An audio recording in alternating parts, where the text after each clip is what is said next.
कृष्ण प्रेम धारा ट्रस्ट प्रस्तुत करते हैं कार्यक्रम समर्पण।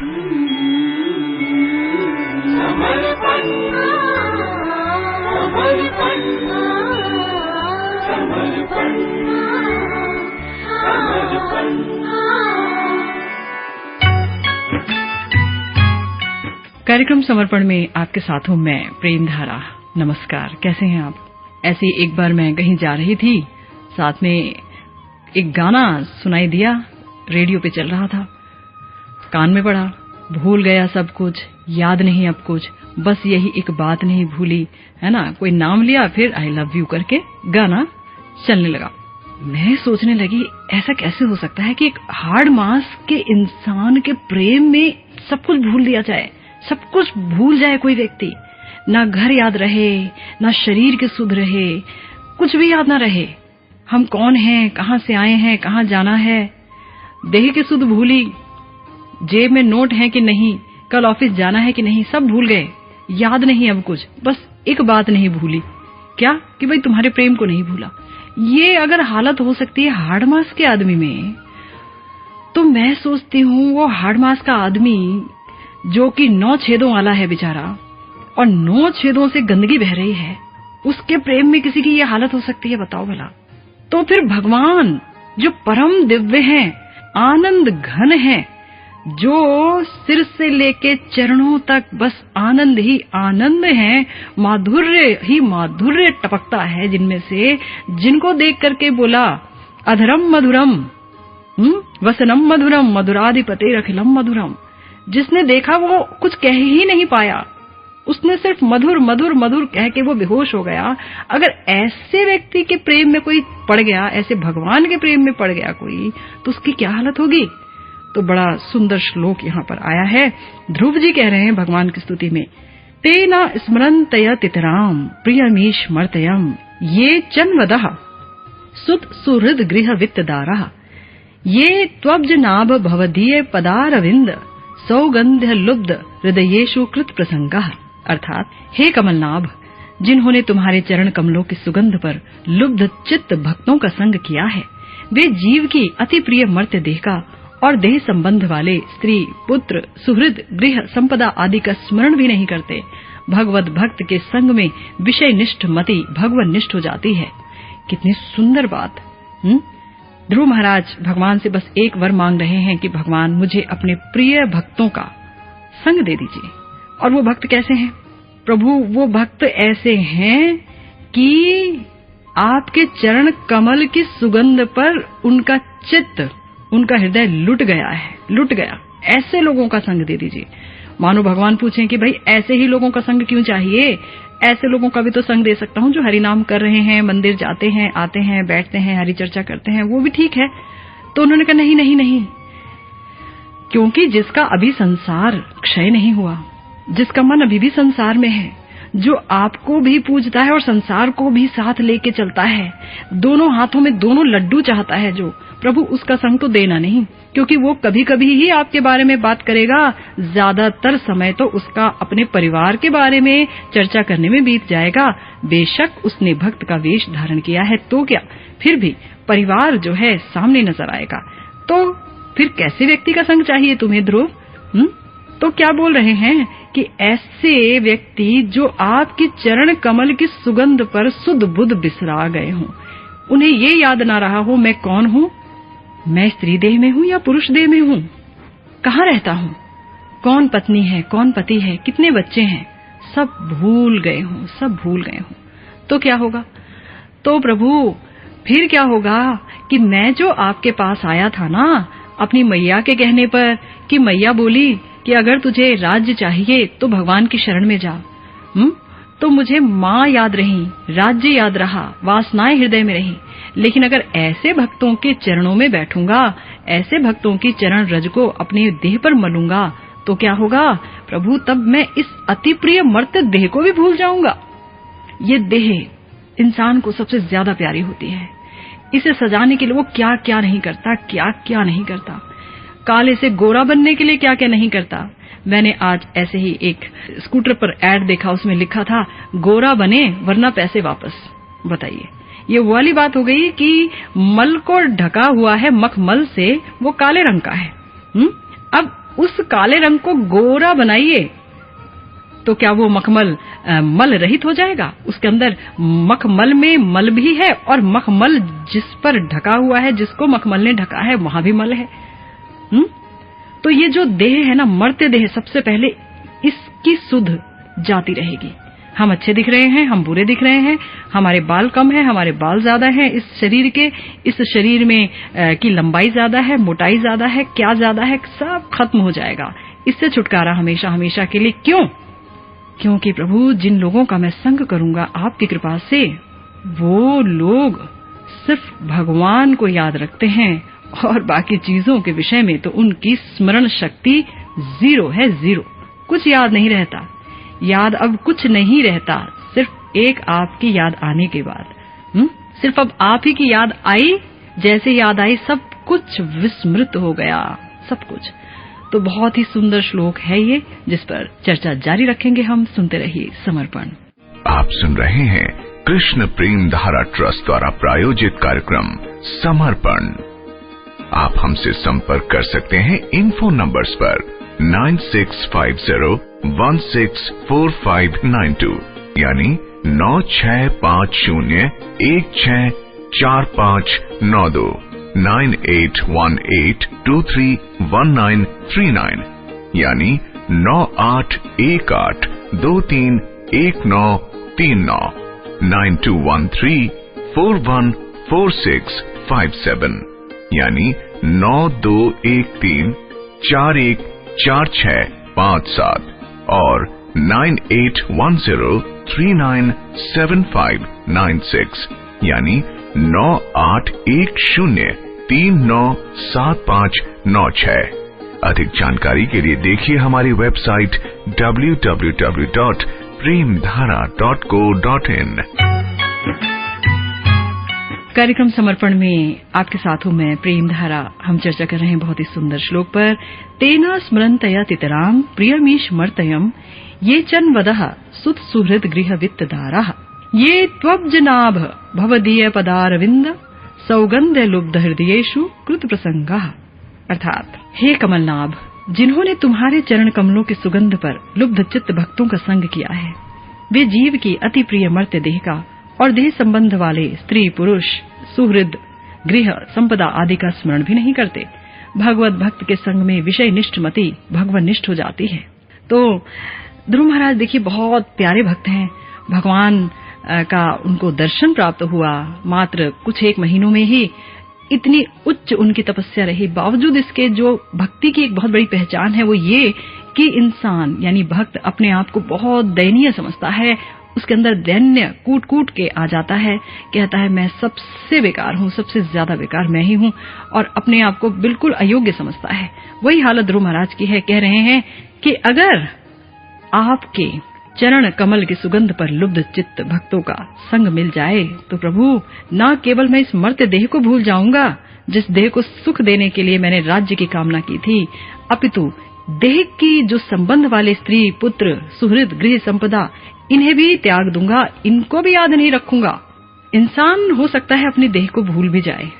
बेचारा सारा दिन 24 घंटे काम कर रहा है, देह को भूल भी गया। ऐसे ही बेचारा कई बार बिना नहाए या बीमारियों से जर्जर चला गया। काम तो करना है, क्यों करना है? बच्चे पालने हैं जी, स्त्री को सुख देना है जी, आसपास के लोग जो हमारे अपने हैं उनको सुख देना है, घर देखना है जी, थोड़ी संपत्ति भी जुटानी है जी। ठीक है जी, सब कुछ करना है, गोल गोल घूमते रहिए, करना ही है, करना ही है, करिएगा ही। लेकिन प्रॉब्लम यह है कि जब अंत समय आएगा, जब सांसें आपकी छूटने लगेंगी, तो क्या याद आएगा? याद वही आएंगे जिनके लिए आपने अपने दिन के अनेकानेक घंटे दे दिए, जिनके लिए आपने सारा दिन सारी जिंदगी दे दी। वही देह संबंध वाली स्त्री याद आएगी, पुरुष याद आएगा, बच्चे याद आएंगे, अपने लोग याद आएंगे, घर याद आएगा, संपत्ति याद आएगी। और ये सारी चीजें हैं क्या? क्या है ये सारी चीजें? सब के सब टेम्पररी हैं, अस्थायी हैं। घर आज है कल नहीं रहेगा, क्योंकि पहले यहाँ इसी जमीन पर बहुत बड़े महल भी हुआ करते थे राजाओं के। आज कहाँ हैं वो लोग, नेस्त नाबूद हो गए वो महल, कुछ खंडहर बचे हुए हैं। उन खंडहरों को भी जो है रेनोवेट किया जा रहा है कि उस पर टिकट लगा करके हम उसे देख सकें और सराह सकें। लेकिन उससे भी हम ये नहीं सीख रहे कि इसके अंदर रहने वाले लोग कहाँ चले गए भाई, कौन सी योनि में घूम रहे हैं भी कि नहीं है, ये कोई नहीं सीख रहा।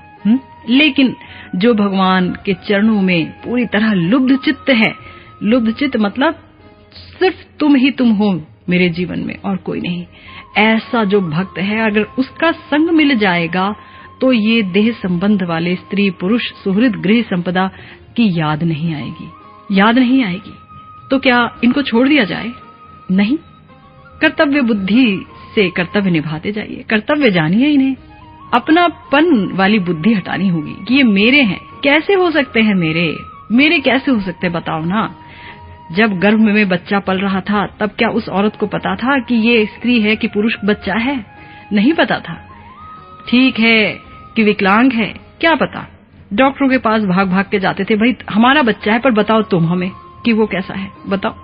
दूसरे पर हम लोग आश्रित हो जाते थे। तो बच्चा भी हमारा नहीं है, ठाकुर जी का है, भगवान का वो जीव आत्मा है। ममैवांशो जीव लोके बोल दिया, तो फिर इनका स्मरण करके अपनी पूरी देह को, अपनी आत्मा को समाप्त करने का क्या मतलब है। किंतु इनके साथ कर्तव्य निभाना आवश्यक है। कर्तव्य जितना निभा सकते हैं निभाइए, पर एक दिन ऐसा आ जाता है जहाँ पर भगवान के चरण कमलों की सुगंध पर जो लुब्ध चित्त भक्त हैं, अगर उनका संग कर रहे हैं हम, तो हमारे अंदर भी वो लुब्ध चित्तता आ जाती है। भगवान के गुणों के प्रति आकर्षित हो जाते हैं, भगवान के भक्तों के प्रति आकर्षित होते हैं, भगवान के धाम के प्रति, उनकी लीला कथाओं के प्रति आकर्षण आ जाता है। तो क्या होता है, तो ये जो विषयनिष्ठ हमारी बुद्धि है, जो विषयों में लिप्त रहती थी, रूप रस रंग, इन चीजों में, गंध में, स्पर्श में, इन चीजों में जो लिप्त रहती थी, ध्वनि में, तो ये लिप्तता समाप्त हो जाती है। हम विषयों की जगह भगवद विषय में लिप्त हो जाते हैं। तो क्या हुआ, बड़ी सुंदर बात हो गई।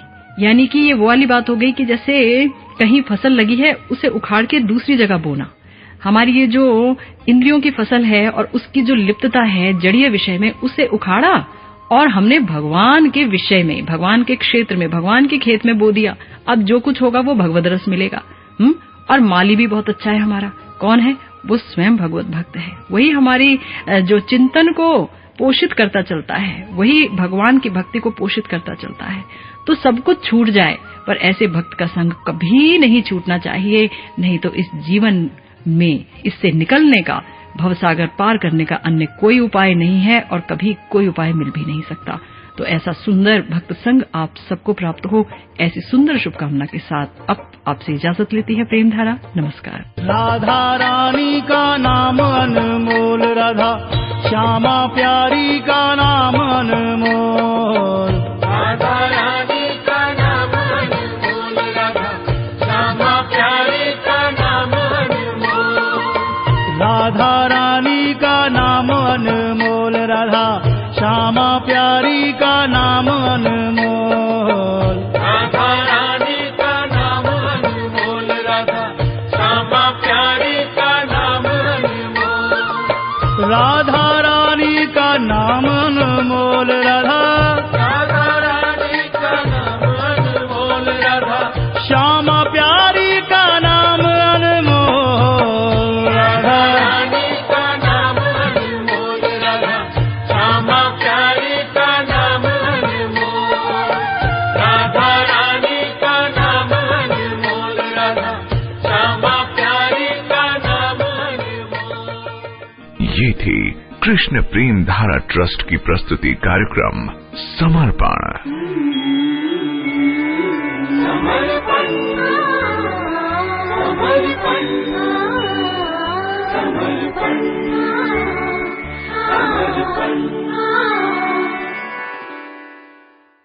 आप सुनने जा रहे हैं कृष्ण प्रेम धारा ट्रस्ट द्वारा प्रायोजित कार्यक्रम अर्पण। अर्पण अर्पण अर्पण अर्पण अर्पण अर्पण अर्पण अर्पण। कार्यक्रम अर्पण में आपके साथ हूँ मैं पार्वती राठौर। नमस्कार, कैसे हैं आप? जीवन का एकमात्र लक्ष्य है प्रभु के प्रेम की प्राप्ति, जिससे हम भगवान के माधुर्य को सराह सकें, भगवान के ऐश्वर्य को समझ सकें, जिससे समझ सकें कि जीवन कितना ढलमल है और कभी भी बीत जाएगा, समाप्त हो जाएगा, और इससे पहले कि समाप्त हो जाए हम अपना 100% दे सकें भगवान को और उनकी भक्ति कर सकें, क्योंकि यही जीवन का एकमात्र लक्ष्य है। अगर आप इस लक्ष्य को समझ चुके हैं तो ये बहुत सुंदर बात है, और अगर आपको इस लक्ष्य की तरफ बढ़ते हुए कोई परेशानी आ रही है तो आप उसका जिक्र हमसे अवश्य कीजिए। तो आइए लेते हैं कार्यक्रम में पहला प्रश्न। मैं आसाम राज्य से बोल रही हूँ, वासम शर्मा। पहले माता जी का प्रणाम। मेरा प्रश्न ये है कि इस संसार का सब कुछ भगवान बनाया है, उन्होंने मनुष्य को भी बनाया, मनुष्य को बुद्धि और विवेक ज्ञान सब कुछ इनमें दी, लेकिन उन्होंने सबको भक्ति क्यों नहीं दी? और क्या भक्ति भी कर्म के आधारित है, या कर्म भक्ति को पाने के लिए कर्म करना जरूरी है? इसके विषय में स्पष्ट करें माता जी। अच्छा सवाल है आपका कि भगवान ने इंसान को बनाया तो उसे फिर भक्ति क्यों नहीं दी। अब मेरा सवाल भी आपसे है, आप मुझे बताओ, इंसान को भगवान ने बनाया तो क्या उसे प्रेम करने की ताकत नहीं दी? बताइए, नहीं दी क्या? आप जब माँ के गर्भ से आते हैं, आंख खोलते हैं तो माँ से प्रेम होने लगता है। माँ को 2 महीने में, जब आप 2 महीने के हो जाता है बच्चा, तो माँ को नहीं देखे तो एकदम छटपट छटपट करने लगता है। फिर पिता से प्रेम होने लगता है। तो ये प्रेम करने की जो ताकत है, इसी को तो भक्ति कहते हैं, कि प्रेम हम कर सकें। अब प्रेम का आश्रय तो हम हो गए, पर विषय किसे बनाएं?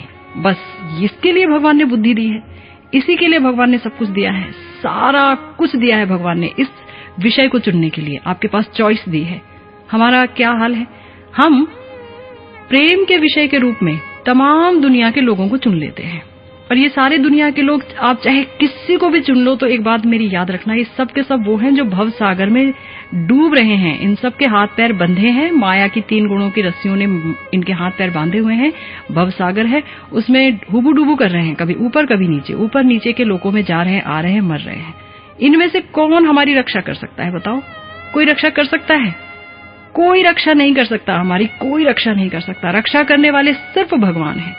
तो हम अपने इस विषय को कैसे डिसाइड करें कि हमें संसार में प्रेम की इस ताकत को ले जाना है या भगवान में ले जाना है? कौन बताएगा हमें?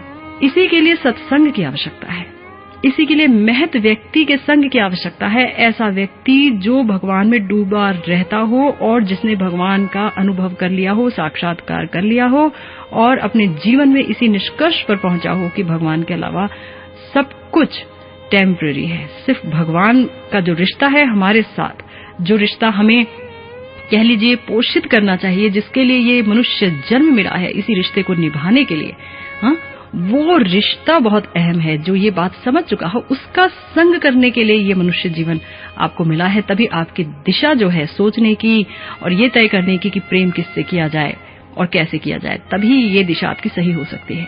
तो भगवान ने भक्ति सबको दी है। करते नहीं है हम भगवान से प्रेम, तो इसका मतलब ये हो गया कि हमने उस ऊर्जा को कहीं और गलत दिशा में बहा रखा है और इसलिए वो बेकार हो रही है। तो भगवान का दोष नहीं है, ये याद रखिए। हेलो, मेरा नाम अनीता है, मैं दिल्ली से बोल रही हूँ। मेरा प्रश्न ये है कि हम सुबह शाम जो भगवान का नाम लेते हैं, तो उस समय हम गुरु की छवि को, गुरु के रूप को ध्यान में रख के उनका नाम लेते हैं, क्योंकि भगवान तो हमने कभी देखा नहीं, ना उनसे बात की, तो लगाव हमारा गुरु से ही है। तो क्या ये भगवान का नाम लेते समय गुरु की छवि मन में रखना ठीक है? कृपया करके मेरे प्रश्न का उत्तर दीजिए। आपका बहुत बहुत धन्यवाद। देखिए वनिता जी, प्रश्न आपका बहुत सुंदर है कि भगवान का नाम लेते समय अगर हम भगवान पर कॉन्सेंट्रेट नहीं कर पा रहे हैं तो उस आदमी पर कॉन्सेंट्रेट किया जा सकता है जो हमारा गुरु है। यानी जिस व्यक्ति ने आपको भगवान की तरफ मोड़ा, जिस व्यक्ति ने आपका हाथ भगवान के हाथ में दे दिया, जिस व्यक्ति ने आपको बता दिया कि आपके जीवन का लक्ष्य भगवान है, और उस व्यक्ति की बदौलत आप इस राह पर चलते चले जा रहे हैं, तो ऐसे व्यक्ति के बारे में भी अगर आप सोच लेते हैं, क्योंकि वो शुद्ध भक्त है तभी वो आपको मोड़ पाए। अगर शुद्ध नहीं होते तो आपको मोड़ कैसे पाते? कैसे आपके जीवन का जो समय है, अधिकांश समय वो भगवान की यादों में कटता? अगर कट रहा है और भगवान के लिए आपके हृदय में भाव उमड़ते हैं, क्रंदन होता है, भगवान से विरह महसूस होता है, तो इसका मतलब आपके जीवन में जो व्यक्ति आया है वो बहुत शुद्ध है, वो भगवान का शुद्धतम भक्त है। तो ऐसे व्यक्ति को याद करना भगवान का नाम लेते समय ये गलत नहीं है। तो अगर तो ऐसा व्यक्ति आपके जीवन में है तब तो बहुत अच्छा, और अगर ऐसा व्यक्ति नहीं है, आपको भगवान के विषय में पता कहीं और से चलता है, ताबड़तोड़ जाकर के आप किसी ऐसे व्यक्ति को गुरु बना लेते हैं जो कहता है कि अरे भाई तुम भगवान को क्या पूछते हो, मुझे ही पूजो, है ना, भगवान है लेकिन भगवान असली में मैं ही हूँ, क्योंकि मैं आपको दिखता हूँ, भगवान तो आपको दिखते नहीं है, अगर मुझे पूजोगे तो भी हरि मिल जाएंगे, है ना। अगर इस तरीके से कोई व्यक्ति आपको भगवान से दूर करता है और कहने को वो आपका गुरु है, तो ऐसे व्यक्ति के बारे में अगर आप सोचेंगे तो आपको आपकी मंजिल कभी नहीं मिलेगी, आप भी भवसागर में डूबते उतरते रहेंगे, और यही जो है बुरा हाल होगा मनुष्य जीवन पाने के बाद भी। आप सुन रहे हैं कृष्ण प्रेम धारा ट्रस्ट द्वारा प्रायोजित कार्यक्रम अर्पण। आप हमारे साथ बांट सकते हैं अपने आध्यात्मिक अनुभव और रिकॉर्ड करा सकते हैं अपने प्रश्न सिर्फ इस फोन नंबर पर 011-228-31748 यानी 011-228-31748। अन्य जानकारी के लिए कृपया डायल करें 8800380407। इसके साथ ही देखिए हमारी वेबसाइट भी www.divinehappiness.co.in। कार्यक्रम अर्पण में आपके साथ हूँ मैं पार्वती राठौर। आइए सुनते हैं कार्यक्रम का अगला प्रश्न। मेरा नाम राघव शर्मा है और मेरी उम्र 12 वर्ष है। मैं दिल्ली बाबरपुर से बोल रहा हूँ। मेरा प्रश्न है कि यदि मित्र भगवान की भक्ति को टालना चाहे तो हमें क्या करना चाहिए? राघव, बहुत सुंदर प्रश्न है तुम्हारा बेटा। और जो आपने कहा कि भाई ये जो दोस्त अगर हमें ये कह रहे हैं कि भगवान कुछ नहीं होते, छोड़ो इन्हें, और इस पर बहस होती है और तब हमें क्या करना चाहिए, तो मैं क्या बताऊं। देखो जो है हमारे शास्त्र क्या कहते हैं, गुरु न सस्यात् स्वजनो न सस्यात् पिता न सस्यात् जननी न सस्यात् दैवम न तत्स्यान् न पतिश्च सस्यान् न मोचयेदिह समुपेत मृत्युम। हमारे शास्त्र ने इतनी बड़ी बात कह दी कि अगर कोई व्यक्ति आपके गुरु के पद पर है मगर वो आपको भगवान के चरणों की तरफ नहीं मोड़ता और सदा सदा के लिए मृत्यु से आपकी रक्षा नहीं करता, तो ऐसे गुरु को छोड़ देना उचित है। कोई स्वजन है, आपके फ्रेंड्स हैं, अगर वो आपका साथ चाहते हैं, आपके साथ खेलते कूदते हैं, पर पूरे समय खेलने कूदने में लगे रहते हैं, भगवान की बात भी नहीं करते, भगवान की चर्चा भी नहीं होती, और भगवान की बात अगर आप करना चाहें तो आपको डिस्करेज कर देते हैं, तो ऐसे फ्रेंड्स को तुरंत छोड़ देना चाहिए। और भी बहुत संबंध बताए गए हैं जिन पर फिर कभी चर्चा करेंगे। मुख्य बात यह है कि कोई व्यक्ति अगर आपको जीवन के परम लक्ष्य से अलग कर देना चाहे, दूर हटा देना चाहे और कहे कि नहीं सिर्फ नंबर लाना, 100% नंबर लाना, 99% नंबर लाना, कोचिंग करना, बस यही जीवन का लक्ष्य है, तो ऐसा व्यक्ति आपका हितैषी नहीं हो सकता। ये सारी चीज तो गौण कार्य हैं। पेट चलाने के लिए, पेट पालने के लिए ये सब चीजें होती हैं। ये सब मनुष्य जीवन का लक्ष्य नहीं है। मनुष्य जीवन का लक्ष्य है शाश्वत आनंद की खोज, जो स्वयं भगवान है। और चूंकि हमारे समाज में इस विषय पर चर्चा नहीं होती ओपनली, और इस चर्चा को करने के लिए लायक लोग भी नहीं है, इसीलिए ये अज्ञान इस हद तक जो है फैला हुआ है कि लोग भगवान ही को तर्क और कुतर्क का विषय बना लेते हैं, डिबेटेबल इशू बना लेते हैं। इस चीज का बड़ा दुख होता है हमें। मेरा नाम भूपेंद्र है जी और मेरे पिताजी का नाम श्री चंद्रू सिंह है जी, और मैं गाजियाबाद जिले के जनौले गांव से ब्लॉग करता हूं। मेरा प्रश्न ये है कि भगवान हमें हमारी परीक्षा क्यों लेता है, और जब हमारी परीक्षा लेता है तो हमें इसमें दुख क्यों लेता है? भगवान यदि हमारी परीक्षा लेता भी है तो वो सुख देकर भी तो हमारी परीक्षा ले सकता है। ये जो आपकी ये जो चाहत है ना भूपेंद्र जी, ये चाहत बड़ी अजीब सी है कि भगवान हमारी परीक्षा लो तो हमको हमेशा सुख दे के परीक्षा लो, इतना सुख दो कि हम उस परीक्षा में जो है अव्वल निकलें, क्योंकि सुख का उपभोग करेंगे।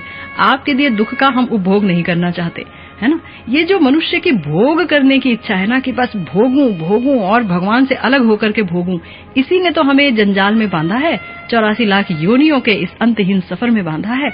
यही तो एक इच्छा है ना, सुख प्राप्त करने की इच्छा, दुख से निवृत्ति प्राप्त करने की इच्छा। देखो, जिसे तुम कह रहे हो कि भगवान हमारी परीक्षा लेते हैं कष्ट देकर के, वस्तुतः भगवान का दोष नहीं है। ये तुम्हारे कर्म ऐसे रहे होंगे जिसका जो फल है वो ऐसा है कि जहां अनेक दुख तुम्हें मिल रहे हैं और उन दुखों के कारण तुम्हें लगता है भगवान परीक्षा ले रहे हैं हमारी। भगवान को कोई शौक नहीं है एग्जामिनर बनने का, आपकी परीक्षा लेते रहें। क्या शौक है उन्हें? वो तो स्वयं आनंद घन है, अपने आनंद में निमग्न रहते हैं। और जब आप उनकी शरण में आ जाते हैं तो उनके पास देने के लिए और कुछ नहीं है आनंद के सिवा। वो आपको आनंद ही प्रदान करते हैं क्योंकि आनंद घन है ना। जिसके पास जो होगा वो तो वही देगा ना। भगवान के पास देने के लिए दुख नहीं है, भगवान के पास सुख भी नहीं है देने के लिए। भगवान के पास बहुत जबरदस्त रूप से बहुत सुंदर आनंद है, आत्मा का आनंद, जिसमें आत्मा जो है वो पूरी तरह से डूब जाए, ऐसा आनंद भगवान के पास है और सिर्फ उनके पास है। क्योंकि आप उस आनंद की खोज के लिए भगवान की तरफ नहीं मुड़े, सुख प्राप्त करने के लिए। वो भी किस तरह का सुख? ऐसा सुख जो टेम्पररी है। ऐसी चीजें प्राप्त करने के लिए आप लोग भगवान के आगे घंटियां बजा देते हैं कभी कभी, और जब वो नहीं मिलता, क्योंकि भगवान तो समर्पण चाहते हैं, माम एकम शरणम व्रज। जब वो सुख नहीं मिलता और आपको अपने प्रारब्ध के कारण दुख भी उठाने पड़ते हैं, क्योंकि संसार है एक नदिया, सुख दुख दो किनारे हैं, है ना। अब सुख भी आएगा दुख भी आएगा। जब दुख आता है तो वो कह के नहीं आता है, और सुख आता है तो आप चाहें कि वो हमारे साथ रह जाए, सुख तो भी नहीं रहता है, भाग जाता है। तो ये तो नेचर है इस जगत का, ये तो प्रकृति है, ये तो होगा ही। पर इसमें भगवान का कोई दोष नहीं है, ये हमारे अपने कर्मों का नतीजा है, याद रखिए। मेरा नाम विजय कुमार महतो। हम पूछ रही है, इस दुनिया में भगवान ना होते तो क्या होता? इस दुनिया में भगवान ना होते तो क्या तुम होते? तुम क्यों होते? तुम्हारे होने का भी क्या मतलब है? अगर भगवान ही ना होते, तुम भगवान के अंश हो। अंश, बिना अंशी के तो अंश ही नहीं रहता, है ना। समझ आ रही है बात?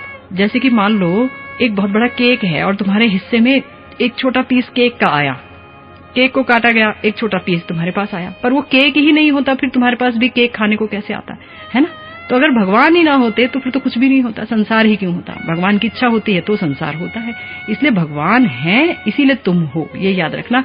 ये सोचना भी अजीब सी बात है कि दुनिया में भगवान ना होते तो क्या होता। अजीब सी बात है, बहुत अजीब सी बात है बेटा। मैं तो सिर्फ यही कहूंगी कि अच्छा संग करो, ताकि जो है तुम्हारा भगवत भक्ति में जो दिलचस्पी है, इंटरेस्ट है, वो बढ़े। इस तरह के कुतर्क और बेकार के कुतर्कों में अपना जो जीवन है वो खराब मत करो। अगर आप भी अपना प्रश्न हमसे पूछना चाहते हैं तो आप डायल कीजिए नंबर 01122831748। इसी के साथ अब इजाजत दीजिए। पार्वती राठौर को नमस्कार। राधा राधा राधा